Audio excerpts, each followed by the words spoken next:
LM खत से क्या मुराद है?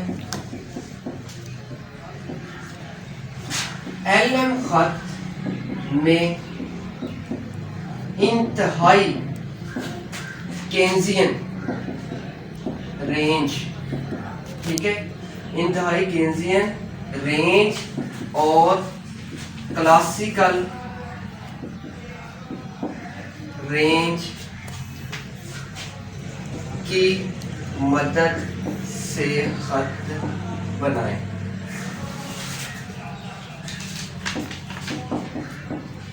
अब ये इंतहाई केंजियन रेंज और क्लासिकल रेंज क्या होती है ये भी आपको आगे पता लग जाएगा। अभी के लिए आपने क्या एलएम खत की डेफिनेशन और एलएम की खुसूसियत की तरफ मूव करते हैं। एलएम खत की ना 5 खुसूसियात है। सबसे पहली खुसूसियत के अंदर आप लोगों ने पहले एलएम की डेफिनेशन कर लेते हैं। एलएम खत से मुराद ये होता है कि जहाँ पे एलएम खत आपका ज़र की मंडी में शरह सूद और आमदनी के ऐसे तल्लुक को बयान करता है जहाँ पे आपकी ज़र की रसद और मंडी कीमतों का बयान, ज़र की रसद और कीमतों का बयान, ज़र की रसद ज़र की तलब के बराबर हो जी, ठीक है। यानी ज़र की मंडी में शरह सूद और आमदनी कैसे तल्लुक को बयान करता है जहाँ पे ज़र की रसद ज़र की तलब के बराबर हो। सबसे पहली खुसूसियत इसकी यही बन जाती है कि पहली खुसूसियत क्या बन जाएगी कि एलएम खत शरह सूद और आमदनी के दरमियान ज़र की मंडी में तवाज़न बयान करता है जी, यानी शरह सूद और आमदनी के दरमियान रिलेशनशिप कायम करता है। पहली खुसूसियत ये होगी। दूसरी खुसूसियत कि जो आपका एलएम खत है वो नीचे से ऊपर बाएं से दाएं दाएं जानब चढ़ने का जान रखता है और उसको स्लोप रखता है। दूसरी खुसूसियत जी ये सर। होगी। तीसरी खुसूसियत कि ये खत स्टीपर कब बनता है? स्टीपर यानी आपका ये जो एलएम खत है ये स्टीपर कब बनेगा, फ्लैटर कब बनेगा, इस चीज को जानते हैं।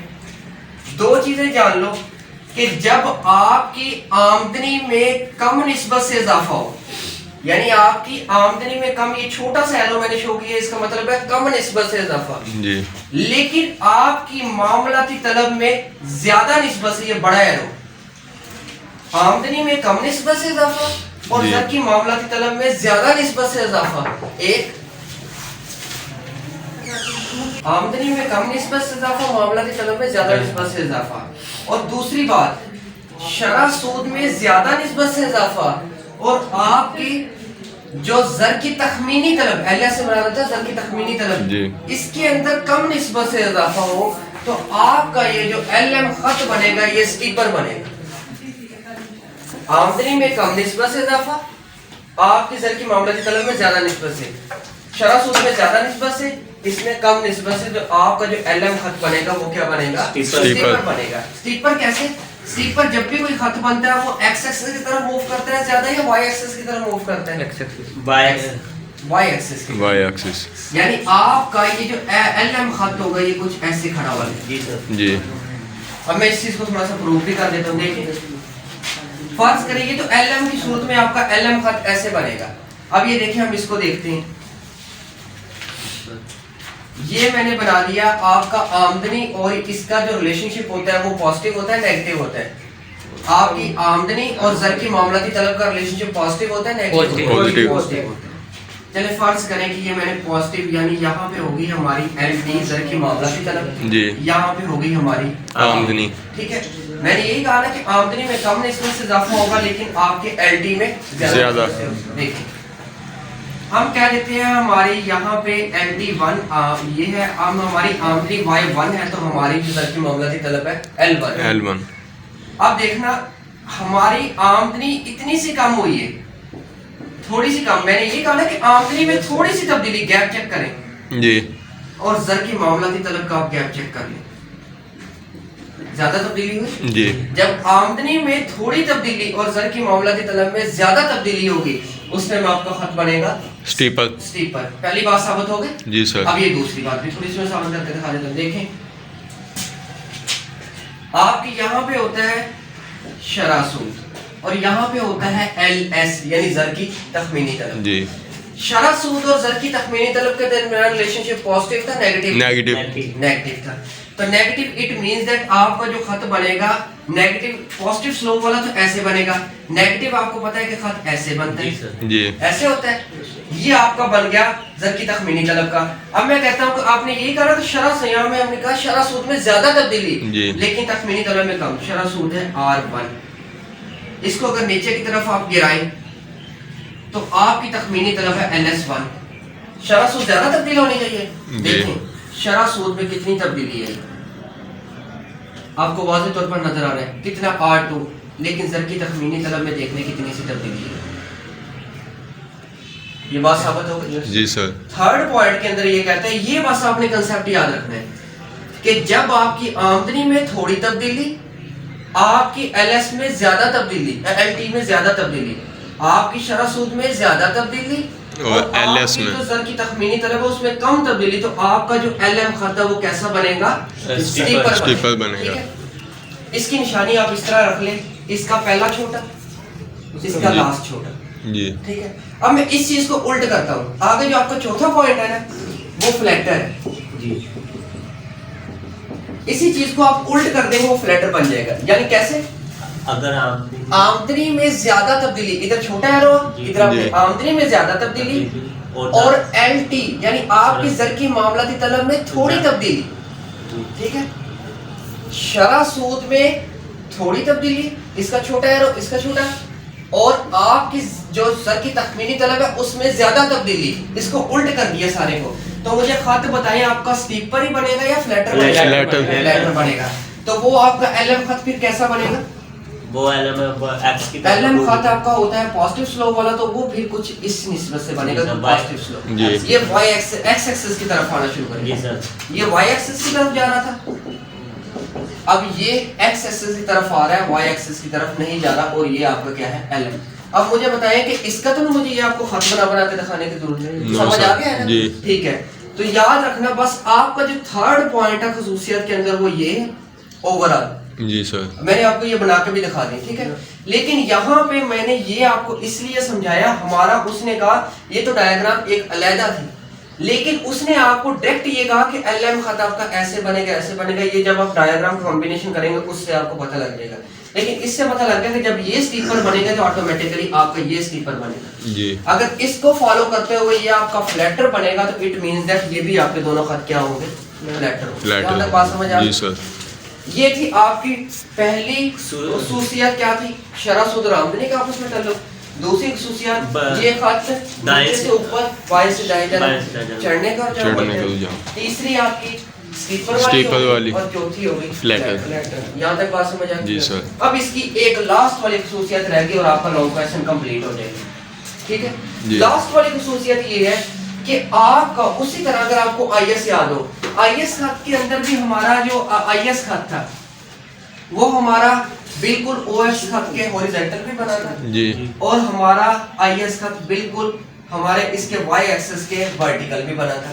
अब पांचवी खसूसियत यही है कि हमारा खत अब हॉरिजॉन्टल भी बनेगा, वर्टिकल भी। वो कंसेप्ट हम इसको फॉलो करते हैं। LM खत उफकी भी हो सकता है, मोदी भी हो सकता है। मैं दोनों डायग्राम यहाँ पे बना दूंगा। उफकी से मुराद है कि OS खत के मतवाज़ी, जी। अमूदी से मुराद है OY OY के मतवाज़ी, या उसे कहते हैं वर्टिकल हॉरिजॉन्टल। ठीक है,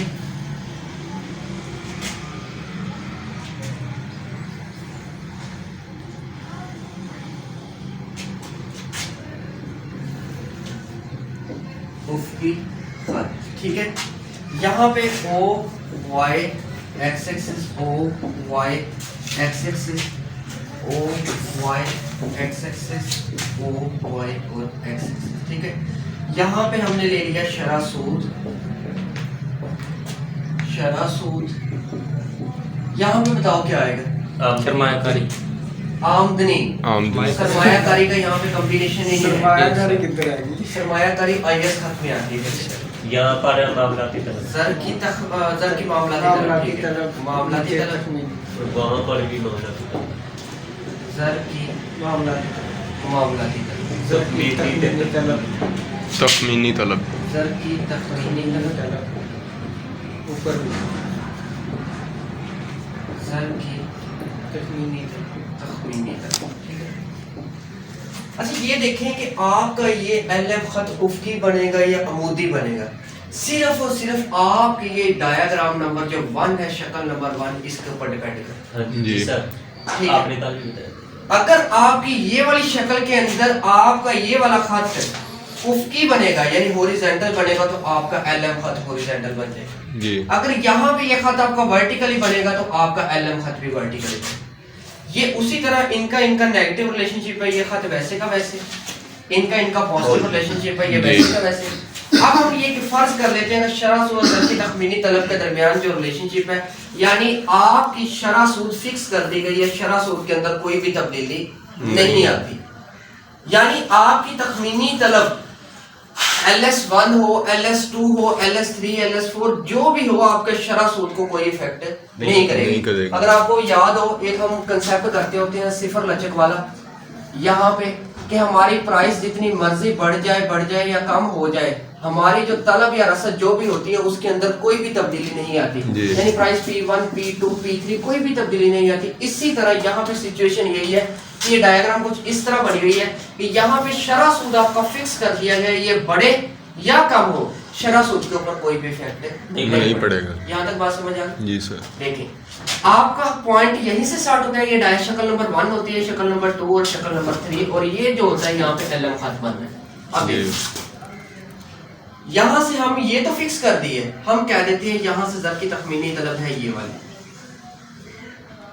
LS1, LS1, इस चीज को यहाँ से इधर मिलाएं, ये हो गया आपका LD1, LD1, नीचे की तरफ गिराएं Y1, इसी चीज को इसको ऊपर की तरफ ले जाए, लेकिन इसको पहले ये वाला जो आपका आ रहा है ना R1, इसको इधर मूव कर ले, ये पॉइंट A हो गया जी, ये R1, ठीक है। मैंने ये कहा ये बढ़े या कम हो, शरह सूद के ऊपर कोई इफेक्ट नहीं पड़ता, हम इसको बढ़ा देते हैं, ये हो गया आपका शरह सूद जो आपकी ज़र की तखमीनी तलब होगी L22 और LD2, इस चीज को यहाँ से ये हो गया LS, ये था LS, ये LS है, ठीक है। LT2 ये हो गया, इधर से इसको मिलाएं LT2, आमदनी हो गई आपकी Y2, और इसी चीज को ऊपर की तरफ लेते जाएं, और ये आपका हो गया Y2, और ये आपका B पॉइंट, आपकी शरह सूद तब्दील नहीं होगी, वो फिक्स कर दी है। पॉइंट आपको A और B हासिल हो गए, इन पॉइंट्स को आपस में अटैच कर दो,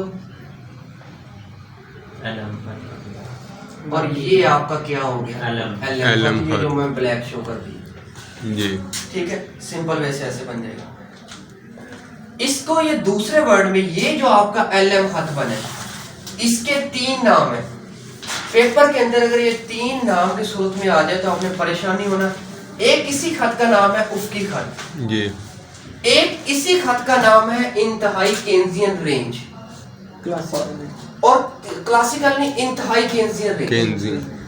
तीसरा इसी का नाम, इसी खत का तीसरा नाम है सियाल पजीरी का फंदा, सियाल पजीरी का फंदा, ये भी इसी का नाम है जी। इंतहाई केन्जियन रेंज ये वाला, ये भी इसी खत का नाम है जी, और उफ्की खत ये भी इसी खत का नाम है जी। पेपर के अंदर वो पूछ लेता है कि इंतहाई केन्जियन रेंज बनाए, फिर भी आपने यही खत बनाना है जी। अगर वो आपसे पूछ ले सियाल पजीरी का फंदा या लिक्विडिटी ट्रैप, इसे कहते हैं इंग्लिश में, सियाल पजीरी के फंदे को कहते हैं लिक्विडिटी ट्रैप, और इंतहाई केन्जियन रेंज को कहते हैं एक्सट्रीम केन्जियन रेंज। इंतहाई का मतलब होता है एक्सट्रीम, और उफ्की खत यानी आपका हॉरिजॉन्टल। तीनों नाम एक ही होंगे, आपने परेशान नहीं होना, आपने यही खत बनाना, ठीक है, समझ आ गई। अब ये इंतहाई केन्जियन रेंज क्या है, इसका मैं कंबाइन करके भी खत आपको बना दूंगा, ये समझ आ गई। अब लास्ट वाला हमारा, अब इसका हम अमूदी खत जल्दी से बना लेते हैं, वो भी अभी बन जाएगा।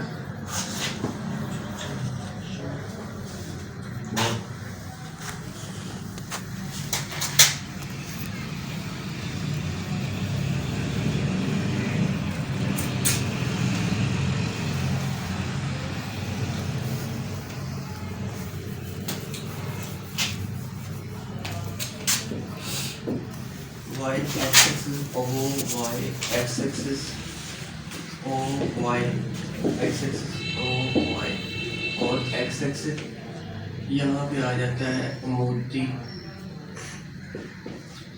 खत। ये वैसे ही आपका नेगेटिव रिलेशनशिप यहाँ पे है आपकी एल एस है, मैं नेम बस लिख रहा हूँ एल एस, और यहाँ पे आपका एल टी, यहाँ पे हो गया आपका आर, यहाँ पे आर, यहाँ पे हो गया आपका एल एस, और यहाँ पे एल टी, और यहाँ पे वाई, और यहाँ पे वाई। ठीक है, इसका आपका वैसे ही पॉजिटिव रिलेशनशिप। अब यहाँ पे हमने मोदी बनाया तो ये हमने मोदी बना दिया, अब इसको क्या कर देंगे उफ की। ठीक है, यानी ये आपका हमने फिक्स कर दिया। जब शरह सूद R1 थी, ठीक है जी सर, इसको नीचे गिराए, यही लाइन आएगी। तो आपकी जो शरह सूद उसके ऊपर शरह सूद R1 के ऊपर जो आपकी ज़र की तखमीनी तलब थी वो थी LS1, LT1 और इधर से इसको मिलाएं LT1 और इसको LT1 और Y1, Y1 इसको अगर ऊपर की तरफ ले जाएं, यहाँ से आप ये शरह सूद को ले आए, ये पॉइंट हो गया आपका A। जी, यहाँ ये बात याद रखना कि यहाँ पे आपकी इधर थी आपकी शरह सूद फिक्स हो गई थी, ज़र की तखमीनी तलब चेंज हो रही थी, लेकिन यहाँ पे आपकी शरह सूद चेंज होगी, ऊपर नीचे जाएगी, लेकिन आपकी ज़र की तखमीनी तलब के अंदर कोई तब्दीली नहीं है। अब देखो तखमीनी तलब आपने फिक्स कर दिया, LS1 फिक्स कर दिया, ये तो तब्दील नहीं होगी। शरह सूद तब्दील हो सकती है, हो सकती है ना शरह सूद जी सर। तो जैसे यहाँ अगर आप इस जगह पे देखें, ये क्वांटिटी आपकी फिक्स है, तो ये देखिए आपका LS फिक्स है, आपकी प्राइस बढ़ रही है कम हो रही है, कोई प्रॉब्लम नहीं, हम शरह सूद को कम कर देते हैं, R2 शरह सूद होगी R2, तो लाइन तो यही बनेगी जी, ये तो लाइन चेंज नहीं होगी। क्या करना है, इसी लाइन को आपने आगे की तरफ मूव कर देना है, शरह सूद R2 के ऊपर आपको ये बी पॉइंट मिल गया, इसके अंदर आपकी दो लाइनें घूमेगी जिस तरह ये, इसके अंदर सिंपल एक लाइन है, दोनों पॉइंट्स आपको मिल गए, इन पॉइंट्स को आपस में आप मिला लो, ये जो नीला है ये आपका LM खत, ये वर्टिकली बन गया, और इसी LM खत का एक नाम है अमूदी खत जी, और दूसरा इसी खत का नाम है क्लासिकल रेंज जी। क्लासिकल रेंज इसे इसलिए कहते हैं क्योंकि क्लासिकल मुर्शिदान ने वो इसके ऊपर ये कहते थे कि जो आपकी जो शरह आमदनी है वो फिक्स है, यानी उन्होंने ये क्लासिकल नजरिया था, क्लासिकल नजरिया को फॉलो करते हुए इसे क्लासिकल रेंज कहा गया जी। अब मैं ओवरऑल सारे खत बना रहा हूँ ताकि आपको समझ आ जाए। हम यहाँ पे क्या देते हैं, यहाँ पे हमारी है आमदनी, आमदनी ठीक है जी, यहाँ पे है हमारी शरह सूद, ठीक है, ये आपका हो गया क्लासिकल रेंज, समझ आ रही है इस बात की। ये हो गया आपकी इंटरमीडिएट रेंज या दरमियानी रेंज। अगर आपको याद हो आपका LM खत ऐसे ही बना ना जी, सिंपल डायग्राम में देखिए ये पॉजिटिव स्लोप, ये हो गई आपकी कौन सी होगी इंटरमीडिएट रेंज, और ये हो गई आपकी एक्सट्रीम रेंज जो आपका ये वाला LM खत है जी। ये इस तरह कंबाइन करके आपकी बुक के अंदर भी डायग्राम बनी हुई है, ये हो गई क्लासिकल रेंज, ठीक है जी। ये हो गई दरमियानी केन्जियन रेंज, दरमियानी केन्जियन रेंज जिसे कहते हैं। इसी का दूसरा, अगर पेपर के अंदर वो आप लोगों से पूछने का दरमियानी केन्जियन रेंज बनाए तो सिंपल आपने पहले मैं आपको LM खत शुरू में बना के देख के आया हूँ ना, वही LM खत यहाँ पे बना देना जिस तरह ऐसे करके जो आप फाइंड करते हैं जी।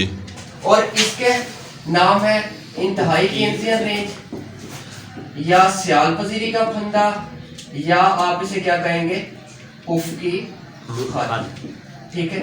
ये आपके तीनों खत बन गए जो कॉम्बिनेशन कंबाइन करके मैंने बनाया, ये आपके बुक के अंदर भी बना हुआ है।